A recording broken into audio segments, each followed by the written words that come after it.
Continuando hoy, hermanos, con el tema que venimos estudiando de Mateo 24.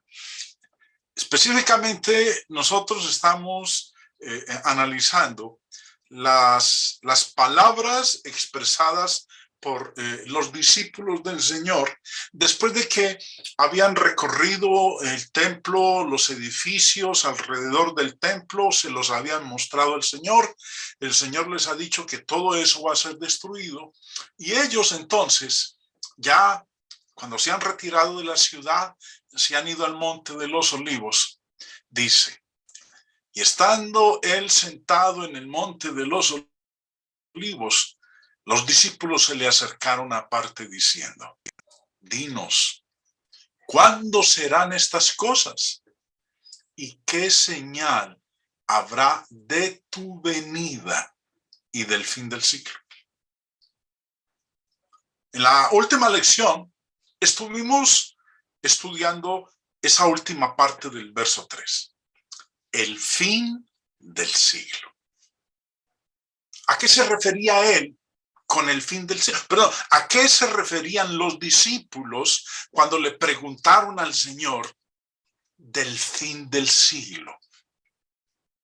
Normalmente, nosotros ya estamos mentalmente programados para asumir que el fin del siglo se refiere al fin de la historia del mundo, a la consumación final del reino de Cristo. ¿Pero es así? Si es así, ¿a eso se refiere fin del siglo? ¿O se refiere a otro aspecto, al final de la era judía? ¿Se refiere al fin de la dispensación judía? Estuvimos nosotros estudiando semana pasada, la última lección, de que se refiere al fin de la dispensación judía, no al fin de la humanidad. Hay 4 referencias en el Evangelio de Mateo al fin del siglo. Esto que estoy mencionando es un pequeño repaso de lo que estudiamos en la última lección. 4 referencias en el Evangelio de Mateo al fin del siglo, junto con la de Mateo 24:3, que dice fin del siglo. Mateo 12:32. Cualquiera que dijere alguna palabra contra el Hijo del Hombre, le será perdonado. Pero al que hable contra el Espíritu Santo no le será perdonado, ni en este siglo, ni en el venidero. Mateo 13. El enemigo que la sembró es el diablo. La siega es el fin del siglo, y los segadores son los ángeles. De manera que como se arranca la cizaña y se quema en el fuego, así será en el fin de este siglo. Así será al fin del siglo. Saldrán los ángeles y apartarán a los malos de entre los justos. Estas son las referencias que nosotros tenemos en el Evangelio de Mateo al fin del siglo. Pero retomando lo que estudiamos, y vuelvo y repito, estoy dando un pequeño resumen de la última lección. Los judíos reconocían 2 siglos o eras. El mismo Señor Jesús las mencionó. En Mateo 12, texto que acabamos de leer, vuelvo y lo coloco en pantalla, verso 32. A cualquiera que dijere alguna palabra contra el Hijo del Hombre, le será perdonado.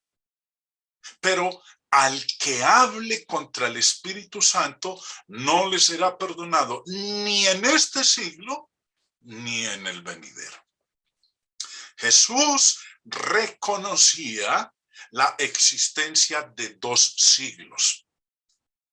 Este siglo y el siglo venidero. Y cuando él hablaba de este siglo, se estaba refiriendo al periodo del Padre y del Hijo, o lo que nosotros conocemos como la dispensación judía. Y el otro siglo, el venidero, era el siglo del Espíritu Santo. Este siglo Jesús, cuando vino por vez primera, vino en esa primera parte, en el primer siglo, el siglo del Padre y del Hijo. Es más, Hebreos 9:26 nos dice, de otra manera, le hubiera sido necesario padecer muchas veces desde el principio del mundo, pero ahora en la consumación de los siglos, se presentó una vez para siempre por el sacrificio de sí mismo para quitar de en medio el pecado. Cuando dice el escritor de Hebreos que el Señor se apareció en la consumación de los siglos, se está refiriendo cuando ya se estaba terminando el primer siglo, la primera era, el periodo judío.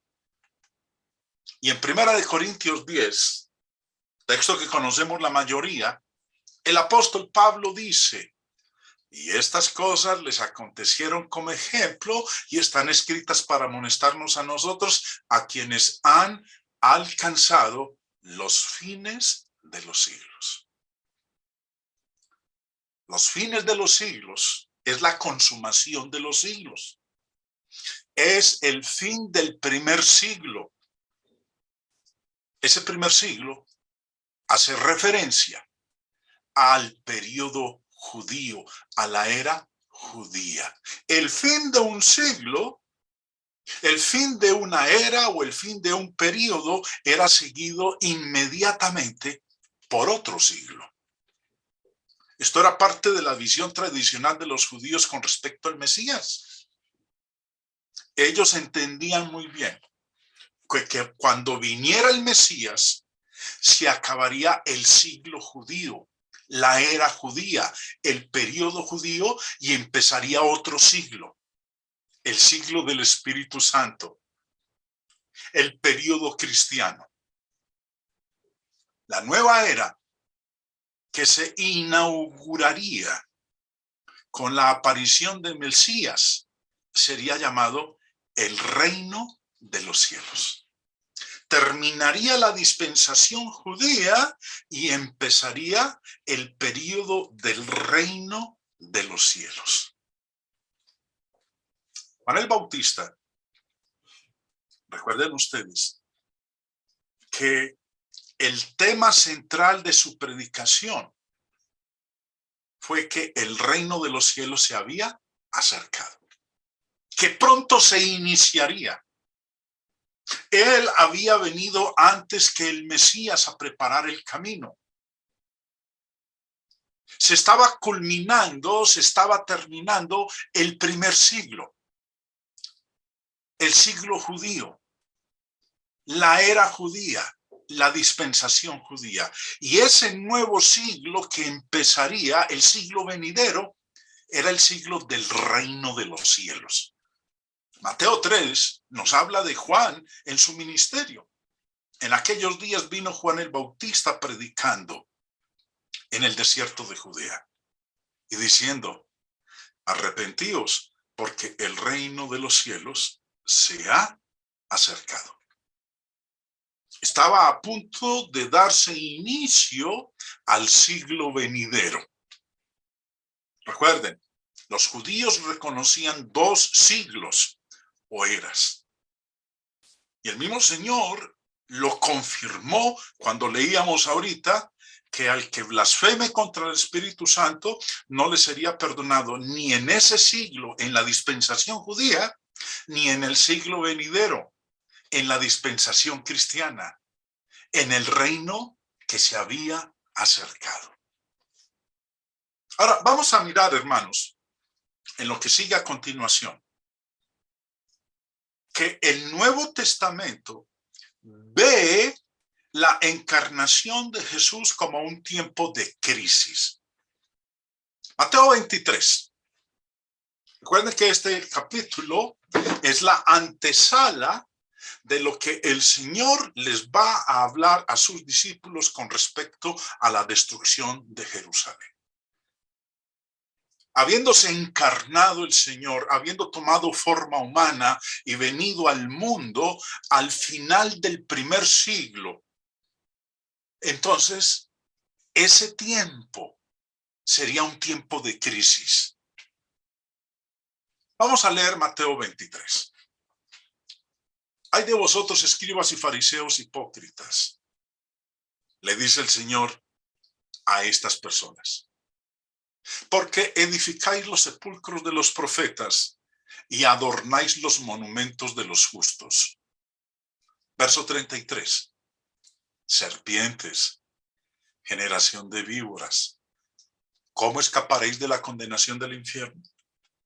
Por tanto, he aquí yo os envío profetas y sabios y escribas, y de ellos a unos mataréis y crucificaréis, y a otros azotaréis en vuestras sinagogas, y perseguiréis de ciudad en ciudad, para que venga sobre vosotros toda la sangre justa que se ha derramado sobre la tierra, desde la sangre de Abel el justo hasta la sangre de Zacarías, hijo de Berequías, a quien matasteis entre el templo y el altar.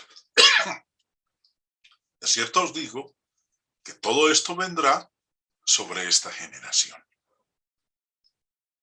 De lo que acabamos de leer aquí, hermanos, recuerden que esto es la antesala de lo que el Señor va a exponer en Mateo 24. Pero quiero que le prestemos atención a un versículo en particular de este capítulo 23 de Mateo. Y es el verso 33. Volvámoslo a leer. Serpientes, generación de víboras. Recordemos que el Señor les está hablando de esa manera, versículo 29, a los escribas y a los fariseos. Volvamos al verso 33. Serpientes, generación de víboras, ¿cómo escaparéis? Mire lo que dice, de la condenación del infierno. Quiero que leamos este mismo verso, que lo acabo de leer en la versión de la Reina Valera. Vamos a leerlo en la Biblia de las Américas. En la Biblia de las Américas no dice condenación. Mire cómo lo expresa. Biblia de las Américas. Serpientes, camada de víboras, ¿cómo escaparéis del juicio del infierno? No dice condenación, dice juicio. Hace un momento estaba diciendo que la encarnación del Señor Jesús, el Nuevo Testamento ve la encarnación de Jesús como un tiempo de crisis, como un tiempo de condenación, como lo expresa el verso 33, o como un tiempo de juicio. El término condenación o el término juicio, independientemente de la versión en la cual usted lo lea, sea en la Reina Valera o en la Biblia de las Américas, la raíz original en el griego es la misma. Miren cuál es la palabra griega que es traducida condenación en la Reina Valera y que es traducida juicio en la Biblia de las Américas. Es la palabra griega crisis, que es de donde nosotros tenemos la palabra española crisis. La palabra no fue, como ustedes ven aquí, en español no fue traducida, fue transliterada, mientras que en la Reina Valera o en la Biblia de las Américas sí fue traducida como condenación o como juicio. Pero hablemos un poquito más al respecto. Crisis, ¿sí? Crisis es la palabra del Nuevo Testamento, del griego del Nuevo Testamento, para juicio o para condenación. El señor Vine, en su diccionario, nos dice, en primera instancia, crisis denota primariamente una separación. Luego, una decisión, un juicio, con la mayor frecuencia en un sentido legal. Disculpen, hermanos. Y especialmente de juicio divino.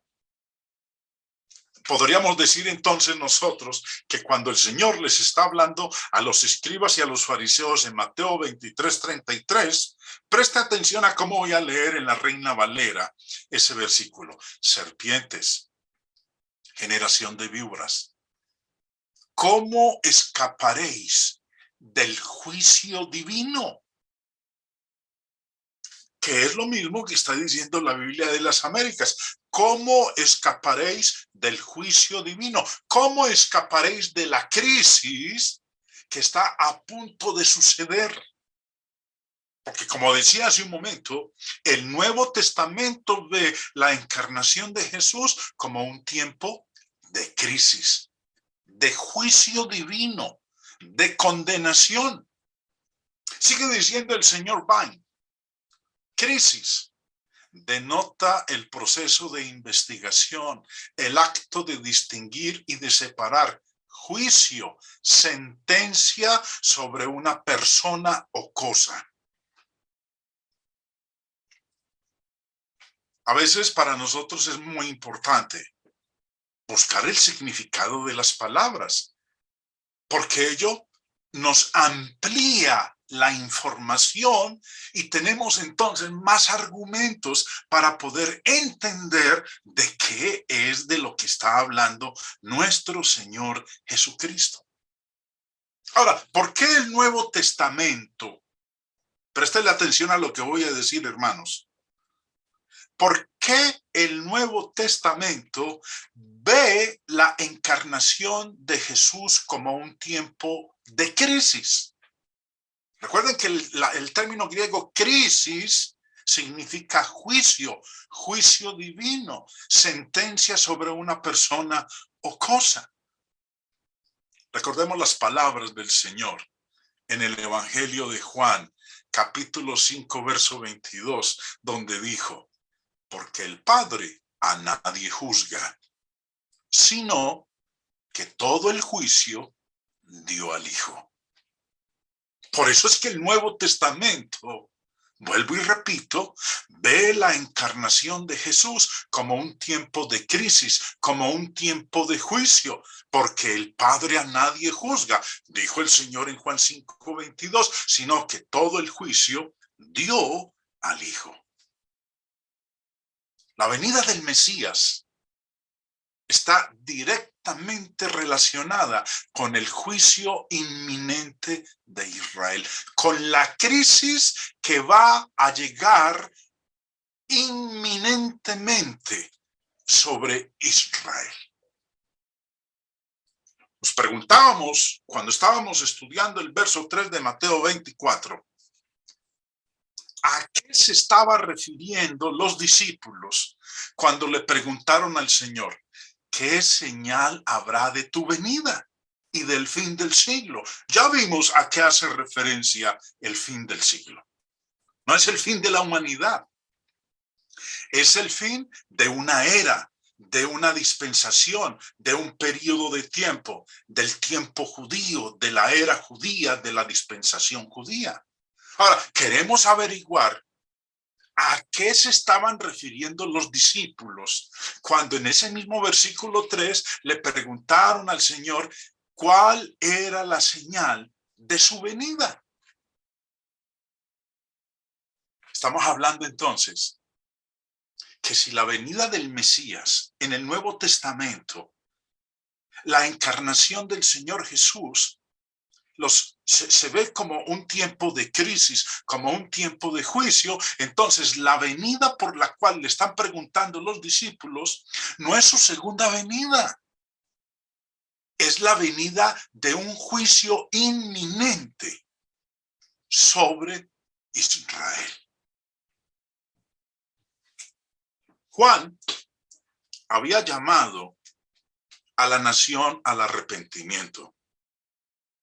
Él les había dicho, Haced pues frutos dignos de arrepentimiento. Juan había dicho que el reino de los cielos se había acercado, que entonces hicieran frutos de arrepentimiento y que se purificaran con el bautismo que él llevaba a cabo, porque el bautismo de Juan era un bautismo de arrepentimiento para perdón de pecados. ¿Por qué les estaba diciendo eso? Porque los judíos no estaban preparados para la crisis que pronto iba a llegar sobre ellos. No estaban preparados para el juicio inminente que Jesús iba a traer sobre ellos. Lucas 19.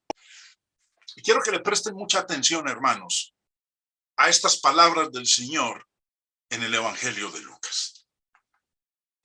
Y cuando llegó cerca de la ciudad, al verla, lloró sobre ella. Esto es la última semana de vida de nuestro Señor. Cuando Él se encaminó a Jerusalén para ser muerto, crucificado.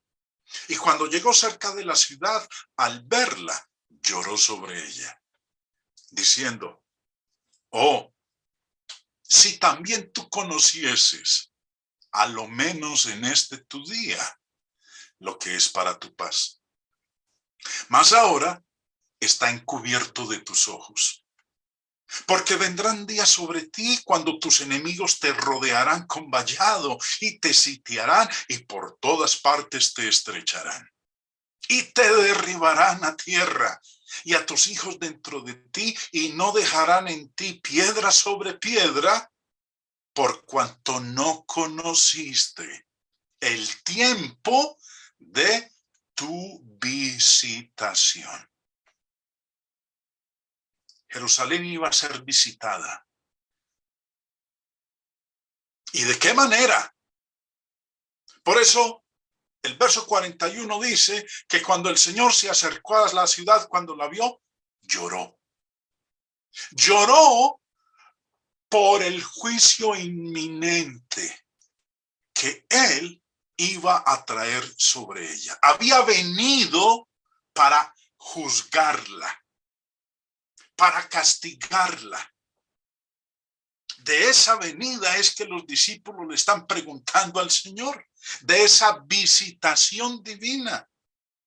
Te derribarán, verso 44, te derribarán a tierra y a tus hijos dentro de ti y no dejarán en ti piedra sobre piedra. Recuerda que el Señor les había dicho a los discípulos, no quedará aquí piedra sobre piedra que no sea derribada.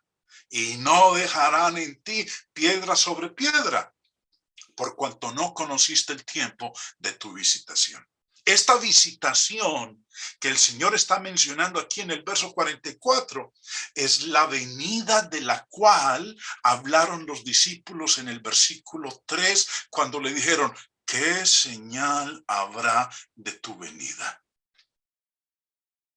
Pero ampliemos un poco más. Tomemos el verso 44 de Lucas 19. Te derribarán a tierra y a tus hijos dentro de ti, y no dejarán en ti piedra sobre piedra, por cuanto no conociste el tiempo de tu visitación. La palabra visitación viene de este término griego, episcope, que es de donde nosotros tenemos el término español episcopado u obispo. El señor Vine nos explica. Denota, episcope, denota una visitación en misericordia o en juicio. Y pone como referencias Lucas 19, 44. Y Primera de Pedro 2:12. Ya estamos viendo aquí el verso 44 de Lucas. Visitación. Palabra original, griego episcope, que denota una visitación en misericordia o en juicio. Los judíos no estaban preparados para esta crisis, para esta visitación. Es más, el mismo Señor les ha dicho, Ustedes no conocieron el tiempo de su visitación. No estaban preparados. No estaban preparados para esta crisis. La visitación iba a ser en la persona del juez celestial. Porque como leíamos en Juan 5:22 hace un momento, que el Padre le dio al Hijo todo el juicio. El Hijo del Hombre sería el juez celestial. Había venido para juzgar a Israel. Ahora, esta visitación fue una espada de dos filos. Fue, por un lado, un tiempo de redención para aquellos que le dieron la bienvenida a su Mesías. Por eso dice ahí, denota una visitación en misericordia. Y por el otro lado, iba a ser un tiempo de juicio para aquellos que lo rechazaron en su venida. Primera de Pedro 2. El apóstol Pedro habla de esa visitación. Mire lo que dice en el verso 12. Manteniendo buena vuestra manera de vivir entre los gentiles, para que en lo que murmuran de vosotros como de malhechores, glorifiquen a Dios en el día de la visitación, al considerar vuestras buenas obras. Ya habíamos leído en Lucas 19:44 que los judíos no conocieron el día de la visitación. Y aquí está hablando Pedro y dice que los cristianos deben mantener una conducta respetable, santa, justa, deben vivir de una manera recta entre los gentiles para que glorifiquen a Dios cuando llegue el día de la visitación al considerar vuestras buenas obras. Este día de la visitación es esa venida por la cual le habían pedido los discípulos una señal en Mateo 24:3. Primera de Pedro, y preste atención a lo que voy a exponer en este momento. Primera de Pedro fue escrita en el año 63 después de Cristo. 7 años antes de la destrucción de Jerusalén. Eso quiere decir entonces que la visitación de la cual está hablando el apóstol Pedro en su primera carta, en el capítulo 2, verso 12, esta visitación tiene que ver con la venida, con esa venida de Mateo 24:3, por la cual los discípulos le pidieron una señal al Señor, por esa venida en juicio sobre la nación de Israel. El hermano Bill Ripps, en sus notas sobre Primera de Pedro, ustedes pueden visitar la página web del difunto hermano Bill, en donde está este material del cual usted lo puede descargar gratuitamente. Algunos de ustedes tienen el ejemplar físico, porque él repartía ese material de manera gratuita.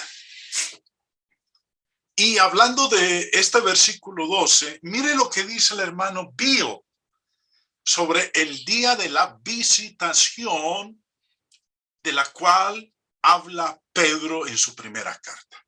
Les leo. Se concede que los judíos usaban la palabra visitación para indicar castigo.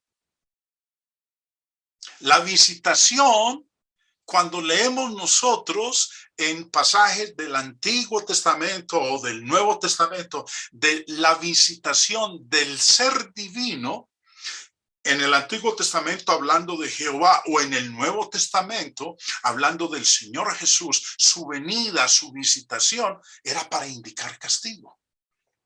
Y sigue diciendo el hermano Bill, si esta carta fue escrita antes del 70 después de Jesucristo, y como vimos hace un momento, fue escrita en el año 63 después de Cristo. Si esta carta fue escrita antes del 70 después de Jesucristo, y parece que 4:7, o sea, pues primera de Pedro 4:7, que dice, el fin se acerca, se refiere a la destrucción de Jerusalén. El día de la visitación se refiere a la destrucción de Jerusalén. Entonces, se saca la conclusión de que Pedro está diciendo que los gentiles convertidos en cristianos, a consecuencia del ejemplo de los hermanos, glorificarían a Dios en el tiempo de la destrucción de Jerusalén, porque estarían ellos seguros. Qué interesante, hermanos. Leer, investigar, escudriñar las escrituras. Nosotros tenemos que hacer lo que hacían los de Berea, que escudriñaban cada día las escrituras para ver si estas cosas eran así. Cuando los discípulos le preguntaron al Señor en Mateo 24:3, ¿qué señal habrá de tu venida? No estaba hablando de la segunda venida del Señor al final de los tiempos. Estaba hablando de la venida en juicio sobre Israel y particularmente sobre Jerusalén. La destrucción de Jerusalén. Zacarías, el papá de Juan el Bautista, nos muestra a nosotros que la venida del Mesías está directamente relacionada con el juicio inminente de Israel. Conocemos bien la historia del nacimiento de Juan, de lo que ocurrió, del ángel que se le apareció a Zacarías y le dijo que su mujer ya anciana le iba a dar un hijo. Leamos, después de que ha nacido Juan y que ha sido presentado, ha sido circuncidado y se le ha puesto el nombre, dice entonces Zacarías en Lucas 1:67. Y Zacarías, su padre, fue lleno del Espíritu Santo y profetizó. Aquí Zacarías, bajo la influencia del Espíritu Santo, profetiza diciendo, bendito el Señor Dios de Israel, que ha visitado y redimido a su pueblo. Aquí la palabra visitado proviene de este término griego, episkeptomai. Señor Bain, en su diccionario, nos dice, primariamente, inspeccionar. Una forma tardía de episcopeo, supervisar, mirar sobre, cuidarse de. Bendito el Señor Dios de Israel, que ha inspeccionado, que ha supervisado. Es de lo que está hablando aquí Zacarías.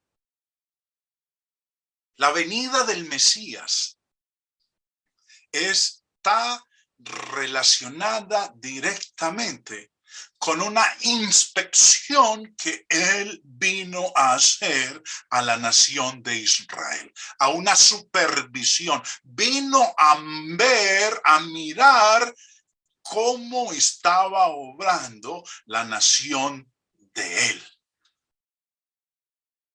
Este término, la palabra traducida como visitado, proviene del verbo griego cuyo sustantivo correspondiente es la palabra episcopos.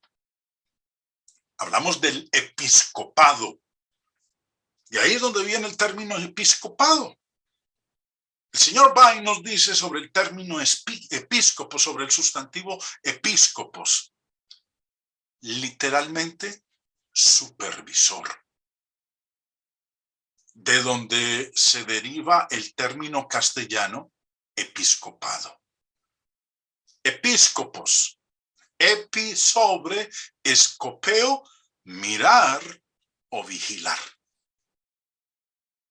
¿A qué vino el Señor Jesús en su primera venida? A mirar, a inspeccionar, a supervisar a su pueblo, al pueblo judío. Ahora, este término viene al idioma español como episcopal, que se refiere a un tipo de gobierno eclesiástico en el que la autoridad se encuentra en los obispos. El término obispo es traducido del término episcopos, que significa supervisor, vigilante, uno que mira. El término episcopos en sí mismo se traduce con mayor frecuencia como obispo. Cuando usted lee los requisitos que el apóstol Pablo menciona en 1 de Timoteo 3, dice, si alguno anhela obispado, traducido del término griego episcopos, buena obra desea. Pero es necesario que el obispo sea, y empieza a mencionar los requisitos. Y cuando menciona ahí obispo, es la traducción del término griego episcopos, del supervisor, del que vigila. Ahora, en sentido literal, la visitación de Dios, por lo que dice, recuerde lo que profetizó Zacarías, bendito el Señor Dios de Israel, que ha visitado y redimido a su pueblo. En sentido literal, la visitación de Dios es un acto divino de obispado, es un acto divino de supervisión, de vigilancia. En la cultura griega antigua, un obispo no era una figura religiosa. En la cultura griega antigua, un obispo era una figura militar. Revisaba las tropas para medir su preparación para la batalla. Si el obispo encontraba que las tropas no estaban preparadas para la batalla, entonces le caerían fuertes castigos. Pero continuemos un poco más con este término. La palabra episcopos se deriva del término raíz, escopos. Y es bastante interesante. Escopos, dice el señor Vine, significa un vigilante, un atalaya. Porque eso es lo que es un obispo, es un vigilante, es un supervisor. Al mismo tiempo, es de este término griego escopos, que según el señor Vine, significa primariamente un vigilante, una atalaya.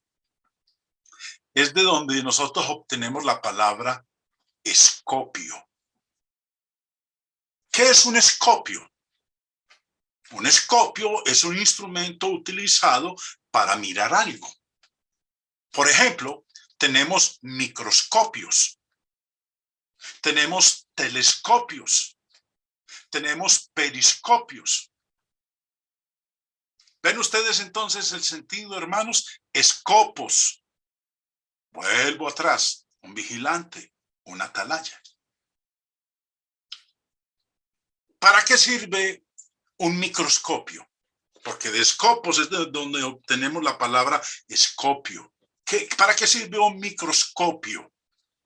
Pues para mirar algo, sobre todo cosas muy pequeñas. ¿Para qué sirve un telescopio? Pues para mirar cosas que están lejos. En la Tierra, en diferentes países, por ejemplo, en Chile, por la ubicación que se encuentra en sus montañas, que se busca el poder tener un firmamento, un cielo despejado, hay varios lugares en donde se han colocado telescopios para mirar el espacio exterior. O ya se han mandado telescopios al espacio, por ejemplo, el Hubble, para poder mirar más allá en las galaxias. Un telescopio es para observar cosas que están lejos. Y un periscopio para observar las cosas que están alrededor. Ahora, observe, hermanos, ahí bien en la pantalla, el prefijo de cada una de estas palabras. El prefijo es epi, episkeptomai, episcopos. El prefijo epi, cuando se agrega a una palabra raíz, sirve para intensificar su significado. De esa manera, el término episcopos, recuerde, escopos es vigilar, mirar, pero cuando va precedido por el prefijo epi, el objetivo es intensificar su significado. Entonces, el término episcopos se refiere a alguien que mira atentamente, a alguien que está escudriñando y evaluando de cerca un objeto.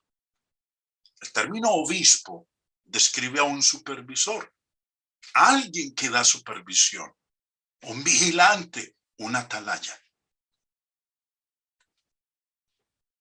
Vuelvo y repito.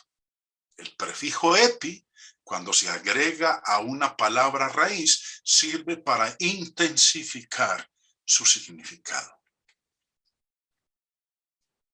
Cuando Zacarías profetizó diciendo, bendito el Señor Dios de Israel, que ha visitado, que ya sabemos lo que significa la palabra visitar, a inspeccionar, a ver cómo están obrando.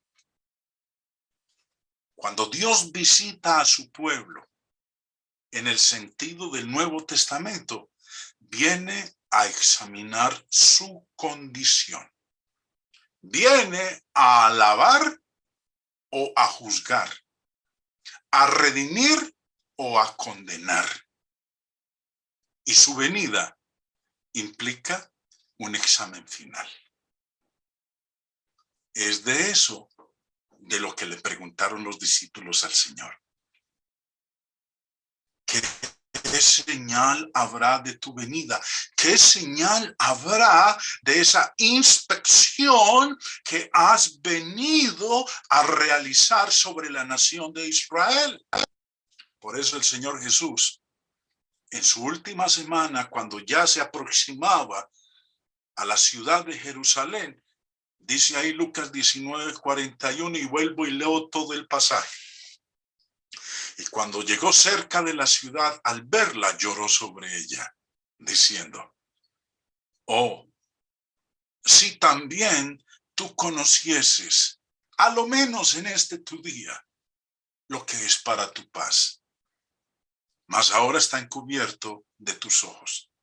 Porque vendrán días sobre ti cuando tus enemigos te rodearán con vallado y te sitiarán y por todas partes te estrecharán y te derribarán a tierra y a tus hijos dentro de ti y no dejarán en ti piedra sobre piedra por cuanto no conociste el tiempo de tu visitación. Dios, en la persona de su Hijo, visitó a su pueblo en el primer siglo. Recuerden que el Señor decía, ni en este siglo, ni en el venidero. Vino a examinar su condición.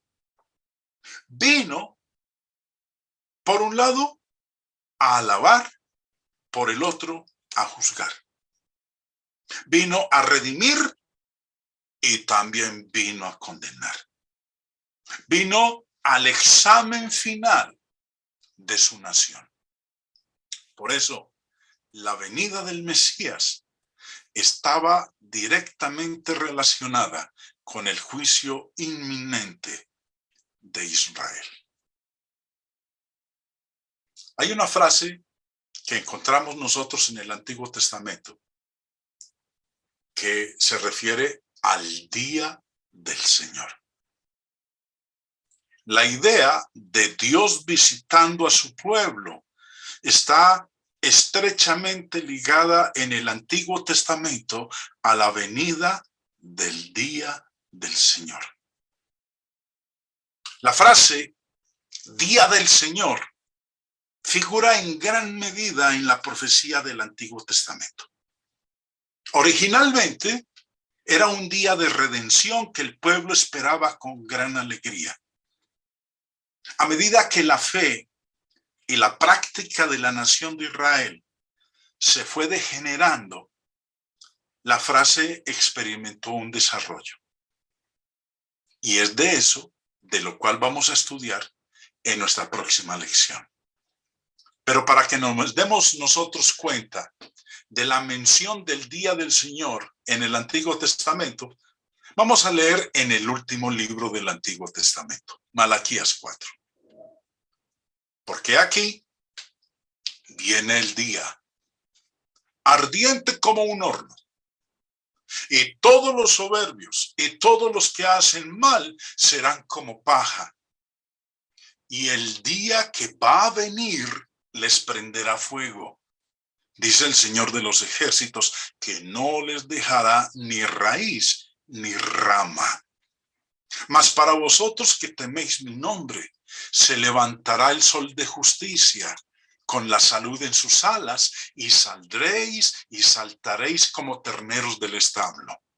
Y hollaréis a los impíos, pues ellos serán ceniza bajo las plantas de vuestros pies el día en que yo actúe, dice el Señor de los ejércitos.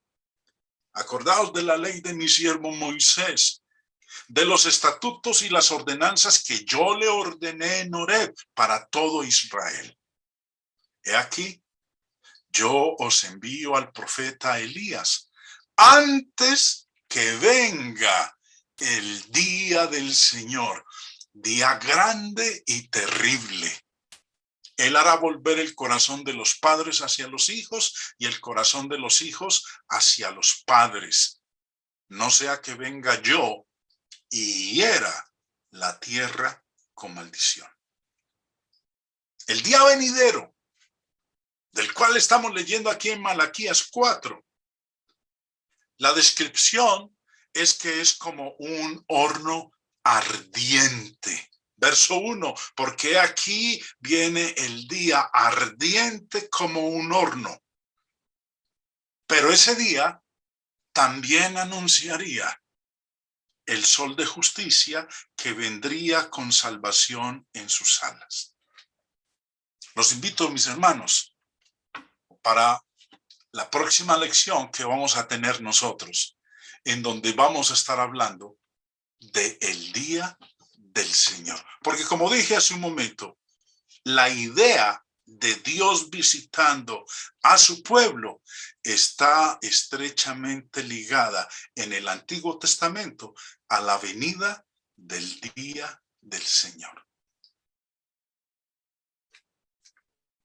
Podemos entonces nosotros explicar que en la pregunta que le hicieron los discípulos al Señor en Mateo 24:3, ¿qué señal habrá del fin del siglo?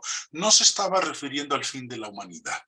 Se estaba refiriendo al fin del periodo judío, de la dispensación judía, del siglo judío. Y cuando ellos le preguntaron qué señal habrá de tu venida, esa venida no hacía referencia a la segunda venida del Señor al final de los tiempos, sino al juicio que Él vino a traer sobre la nación de Israel.